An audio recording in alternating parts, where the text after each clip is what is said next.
Morning. तर नवीन दिवसाची नवीन छान अशी सुरुवात झाली आहे माझी गरम पाणी पिऊन. तर आजचा नाश्ता होता डोसे आणि चटणी. छान अशी चटणी बनवायला घेतली आहे.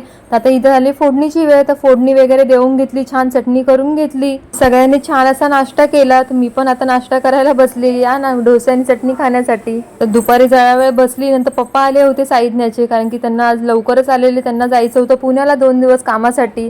तर तिच्या पप्पांच्या मागे लागलेली बघा. मग बोलली आपण संध्याकाळी जाऊया. तर संध्याकाळी तिला घेऊन आली होती मम्मीकडे. दोघीच होतो घरामध्ये. मग नाश्ता वगैरे घेतला नेहमीप्रमाणे, पाणीपुरी. नंतर आल्यावर जरा खाल्ली आणि बसली होती. नंतर माझ्या साईचं बघा इथे काय चाललंय. जिकडे जाईल तिथे अभ्यासच करत असते. या 2 महिन्या कशा दिसतात बघा आमच्या. तर थोडा वेळ ती तिकडे मम्मीकडे खेळली. नंतर मग जायची वेळ झाली. पण तिला आता भरलेला ताप आणि सर्दी. अचानक कसा काय ताप भरला तेच समजलं नाही. मग जाता जाता मेडिकलमध्ये औषध पण घ्यायचं होतं.